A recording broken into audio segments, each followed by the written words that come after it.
A kú déédé àsìkò yìí. Kókó inú ìwé ìròyìn la mú wá fún yín láti inú àwọn ìwé ìròyìn ilé wa.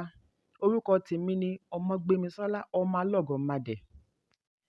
Ààrẹ Muhammadu Buhari ti fi ìwé ìkíni kú ọdún àjíǹde ránṣẹ́ sí àwọn ẹlẹ́sìn ìgbàgbọ́ lórílẹ̀‐èdè Nàìjíríà. Nínú àtẹ̀jáde tí òun tìkára rẹ̀ bu ọwọ́ lù ni ó ti sọ wípé ọdún àjíǹde jẹ́ èyí tí ó mú wa borí láti òkùnkùn sí ìmọ́lẹ̀. Ó ní Ọlọ́run lè mú ìyípadà rere bá ipò tí kò tẹ́ni lọ́rùn.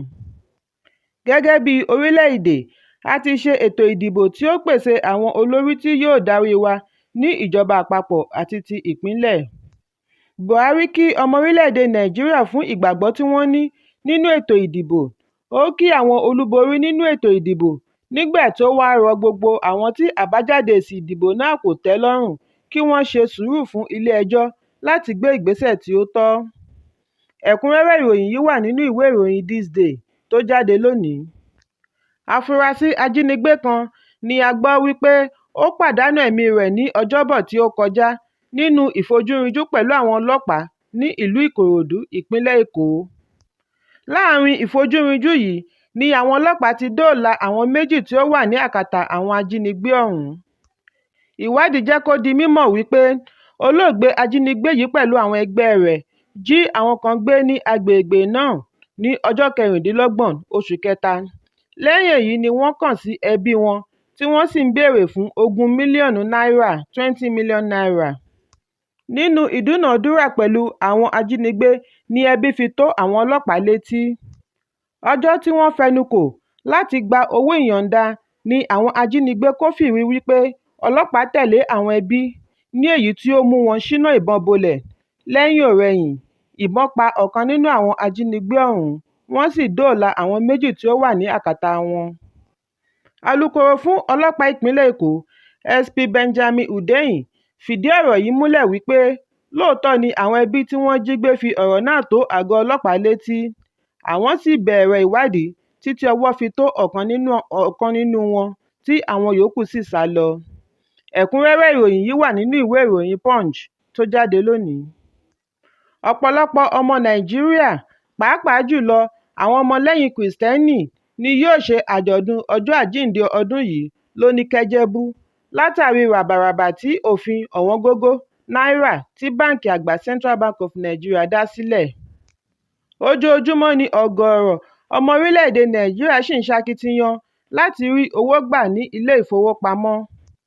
Ìwádìí jẹ́ kó di mímọ̀ wípé àwọn ilé ìfowópamọ́ kan ṣe ìdíwọ̀n owó tí oníbàárà lè gbà sí Ẹgbẹ̀rún 5,000, àwọn mìíràn Ẹgbẹ̀rún 10,000, nígbà tí àwọn mìíràn jẹ́ ẹgbàáwàá 20,000 naira.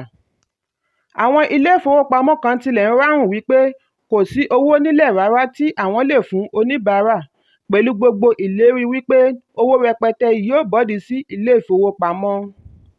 Ẹ̀kúnrẹ́rẹ́ ìròyìn yìí wà nínú ìwé ìròyìn The Guardian tó jáde lónìí. Ààrẹ Muhammadu Buhari darapọ̀ mọ́ àwọn ẹlẹ́sìn Mùsùlùmí ní ilé agbára fún kíka Kùránì olójoojúmọ́ tí a mọ̀ sí Tafsir. Nínú àtẹ̀jáde amúgbálẹ́gbẹ̀ẹ́ rẹ̀, Shehu Garba, ni ó ti sọ lánàá wípé èyí ni ìgbà ìkẹyìn tí Buhari yóò darapọ̀ mọ́ Tafsir gẹ́gẹ́ bí ààrẹ àti adarí ológun nítorí pé yóò gbé ìjọba sílẹ̀ ní ọjọ́ 29 oṣù karùn-ún ọdún tí a wà yìí. Wọ́n wá ṣe àdúrà fún àṣeyọrí ìṣípòpadà ìjọba fún ààrẹ àṣẹ̀ṣẹ̀yàn Aṣíwájú Bọ́lá Ahmed Tinubu àti igbákejì rẹ̀, Sínátọ̀ Kashim Shettima. Ẹ̀kúnrẹ́rẹ́ ìròyìn yìí wà nínú ìwé ìròyìn Daily Post tó jáde lónìí. Olórí Firdaus Abdullahi Àkànbí, tí í ṣe aya ọba Abdulrasheed Adéwálé Àkànbí, Olúwo ti ìlú Ìwó, ti sọ wípé lójú ẹsẹ̀ tí òun rí ọba Àkànbí ni òun ti nífẹ̀ẹ́ rẹ̀. Ó ní ìgbéyàwó òun pẹ̀lú ọba náà ní ọwọ́ Ọlọ́run nínú, ìyanu ńlá sì ni, inú òun dùn wípé òun gbà láti fẹ́ ẹ. Nínú ìfọ̀rọ̀wánilẹ́nuwò pẹ̀lú akọ̀ròyìn ni olórí náà ti sọ eléyìí di mímọ̀. Ó tẹ̀síwájú wípé ọba Àkànbí jẹ́ ènìyàn dáadáa, ẹni bá ní àǹfààní láti mọ̀ ọ́ kò ní fẹ́ kúrò lọ́dọ̀ rẹ̀ mọ́.